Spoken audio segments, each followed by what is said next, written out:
Hello, you. Have I ever told you about the trips we would take when I lived in Germany and we would go every spring break to Romania? Well, it was fantastic. We took a huge busload full of teenagers. These were teenagers that lived in Germany, but their parents were from everywhere. And they went to a really good school and they had good homes with great parents. And every spring break, we would drive 27 hours one way so we could work at a camp in Romania. And we would work with gypsies that were in smaller communities that weren't part of the regular Romanian community. And we would dig ditches, and we would fix houses, and we would build gardens. And one year we got to build a wheelchair ramp for a woman named Anna who'd had a stroke and couldn't get to the well to get water. And it was so much fun for me to watch these students because they had everything that most people want in life, everything that seems successful. Good home, good school, good families.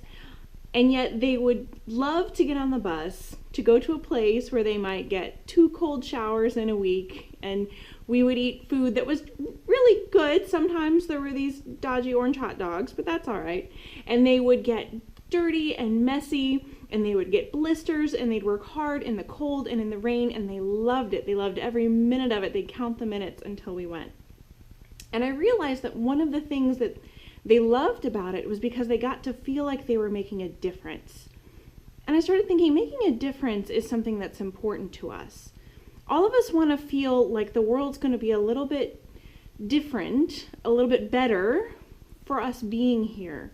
We want to succeed at our jobs. We work hard to succeed at our relationships and our hobbies. We want to succeed so that we can say that we've accomplished something, that we've had a purpose.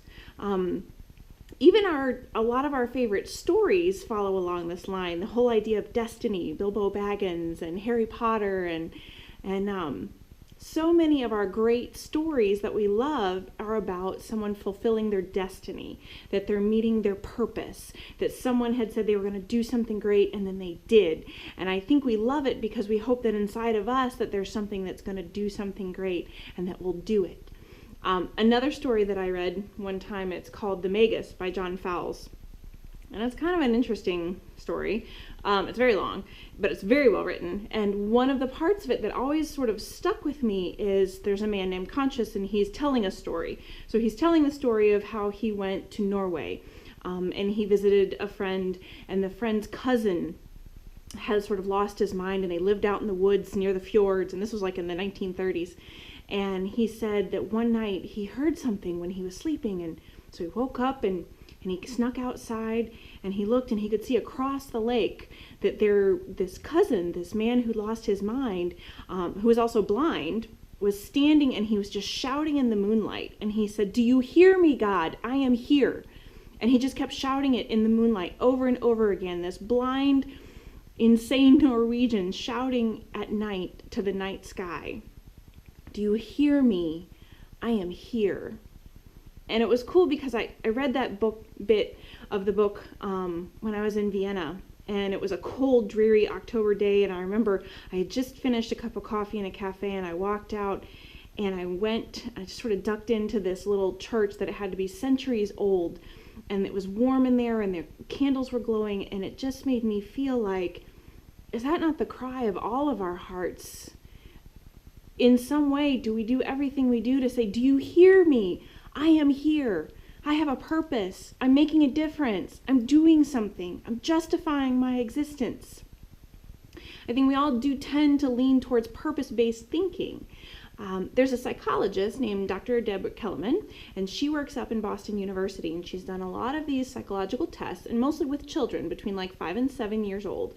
And what she does is she asks them questions. And so, for example, she'll ask about pointy rocks, and she'll show them a picture of pointy rocks, and she'll say, "Now, do you think that these rocks are pointy because other little bits of rocks sort of grew on them over time, or do you think they're pointy so that animals can come by and scratch their backs when they're itchy?" And almost all of the children, most of them will say, "Whoa, it's so that animals can come by and scratch their backs when they're itchy." It's a purpose-based response, even though we know that rocks are not pointy so that they can scratch an animal's back. Children, their instinct is to believe that the rocks have a purpose. What's interesting is she also did this same experiment with adults that hadn't had a lot of education. And they came to the same conclusion that natural phenomena is purpose-based, that most of their answers were purpose-based, that everything has a purpose. I have a purpose. All the things around us have a purpose. She did the same experiment with very educated people who, when they had time to think through their answers, were very accurate about making decisions. No, these rocks were not pointy to scratch animals' backs. And they would make very educated decisions that were in line with the science that we understand. And yet, when they were pushed for time, or when they were pressed, or if there was stress put on the situation, their instinct was to answer and to give a purpose-based response. And so this is interesting because her conclusion is that purpose-based thinking is actually a human tendency, that we tend to think that things have purpose, that we have purpose. We hope that each one of us, I hope that I have a purpose. And we look at our lives and we see so many ways that we are striving and pushing and trying and working to make a difference. Whether it's to live out a destiny, to feel like we have a purpose. It's something that I've experienced. Have you? Have you ever asked, what is my purpose? What am I doing here? Do I have a purpose? It's a big question, and I think it's an important question. It's something that apparently everybody thinks about a little bit because we see that we do have purpose-based thinking, that we do tend to believe as a race, as a human race, that things have purpose. So as we start to look at these little clues, the first one I wanted us to consider is purpose. Do I have a purpose? Do you have a purpose? What is that purpose? Is it important to know what that purpose is? How are we going to find it out? Just some thoughts to think about as we go through these things. So just want to leave you with that. Take a little time tonight, tomorrow. Just think through it. What's your purpose? Do you have one? How would you feel if you didn't have one? How would you feel if you did and you found out what it was? How do we respond to these kind of questions? So just a little bit to think about. Hope you had a great day. I love you, and I look forward to seeing you on Friday. Take care.